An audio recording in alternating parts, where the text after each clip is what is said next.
प्रथमतः गेली 4 वर्ष इथे प्रशासन काळ चालू होता ठाणे महानगरपालिकेमध्ये आणि या प्रशासकीय काळामध्ये सन्माननीय मुख्यमंत्री एकनाथ शिंदे साहेब यांनी ठाणेकरांसाठी विकासाकरता भरभरून निधी दिला. हजारो कोटीचा निधी शिंदे साहेबांच्या मार्फत ठाणे महानगरपालिकेमध्ये आलेला आहे. त्याचबरोबर महानगरपालिकेचा स्वनिधी ॲव्हरेज बघितला तर वर्षाला 3,000 जमतो. तर 4 वर्षाचे कमीत कमी 12,000 कोटी हा महापालिकेचा स्वनिधी जमा होतो आणि राज्य सरकार, केंद्र सरकार हे सरकारच्या माध्यमातून जो आलेला निधी आहे, त्याचं कुठेतरी प्रशासनाने नियोजन योग्य केलेलं नाही, असं आम्हाला भारतीय जनता पार्टीच्या सर्व नगरसेवकांना किंवा ठराविक नगरसेवकांना वाटत आहे. आणि त्याचा आम्ही प्रशासनाला जाब विचारतात आमची लोकं आणि मीही विचारलेलं आहे, की त्याचा निधी किती आला आणि त्याचं नियोजन कुठे-कुठे केलं गेलं त्याची माहिती द्या. माहिती प्रशासनाकडून मिळत नाहीये आणि आम्ही युती धर्म म्हणून निवडणुका लढवलेल्या आहोत आणि युती धर्म आम्ही पाळत आहोत. आम्ही शिवसेनेवरती कुठे आरोप केलेला नाहीये, हे त्यांनी समजून घ्यावे. पण प्रशासनाकडे जो काही निधी आलेला आहे आणि स्वनिधी याचं जे नियोजन व्यवस्थित केलेलं नाही असा आमच्यावर संशय आहे. त्या अनुषंगाने आम्ही प्रशासनावर आरोप करतोय.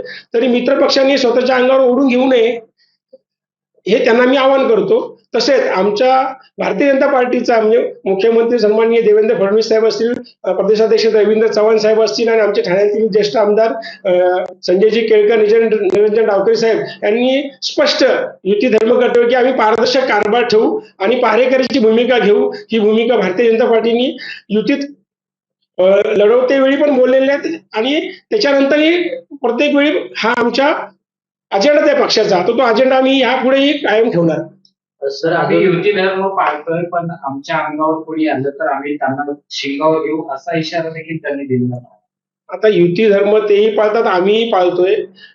पण याच्यामध्ये आमच्या कुठले सदस्यांनी किंवा आम्ही भारतीय जनता पार्टीने कुठे शिवसेनेवरती वैयक्तिक आरोप केलेले नाहीयेत. त्यांनी प्रशासनाकडे माहिती मागितलेली आहे आणि प्रशासनाच्या चुका आहेत त्या महासभेमध्ये येत आहेत. मग त्याचं त्यांनी मित्रपक्षांनी स्वतःच्या अंगावर ओढून घेऊ नये. त्यांनी त्याचं आत्मपरीक्षण करावं. नक्की आमची भूमिका काय आहे ती. फुकट वेगळं राजकारण करून आज लोकांनी आपल्याला निवडून दिलेलं आहे. गेली 4 वर्षापासून प्रशासक काळामध्ये कामं झालेली नाहीयेत आणि प्रत्येक नगरसेवकांकडे अपेक्षा वाढलेल्या प्रभागामध्ये लोकांकडून. तर त्यांना पुरेसा निधी अजून दिलेला नाहीये. राहिली कामं तर त्याचा त्यांनी विचार करावा.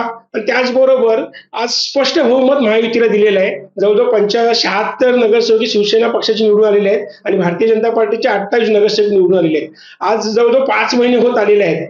पण अजूनही स्थायी स्टँडिंग असतील किंवा इतर समित्या आहेत त्या का नाही नेमणूक झाली. तर मित्रपक्षांनी तेही लवकरात लवकर करावे ही त्यांना मी आवाहन करतो. पण तुम्ही आरोप प्रशासनावरती केलाय, पण तो आरोप प्रशासनावरती नसून सत्ताधारी असलेल्या शिवसेनेवरती केल्याचं त्यांचं म्हणणं आहे. त्यामुळे तुम्ही जर ऍक्शन कराल तर ऍक्शनला रिएक्शन आम्ही देखील देऊ असते. म्हणजे नक्कीच याच्यामध्ये कुठेतरी आणि मूर्ते आमच्या शिवसेना भारतीय जनता पार्टी पक्षाकडून शिवसेनेवरती कदा कोणी असे वैयक्तिक आरोप केलेले नाहीयेत. पण जर ह्या 4 वर्षाच्या काळामध्ये महापालिकेचा स्वनिधी प्लस राज्य सरकार, केंद्र सरकारचा जो सन्माननीय मुख्यमंत्री शिंदे साहेबांनी जो महापालिकेला किंवा ठाणेकरांना जो डेव्हलपमेंट करता, विकासाकरता जो निधी दिलेला आहे, तर त्याचा योग्य नियोजन झालं की नाही हे बघणं आमचं कर्तव्य आहे. आज लोकांनी आम्हाला निवडून दिलेलं आहे, तो हा आमचा अधिकार आहे. हा अधिकार कोणी घेऊ शकत नाही छिनून. तर आमचा हक्क आहे. आम्ही प्रशासनाकडे माहिती मागणारच आहोत आणि प्रशासनाच्या चुका असतील तर आम्ही भविष्यात वाभाडे काढूच आम्ही या भविष्यात.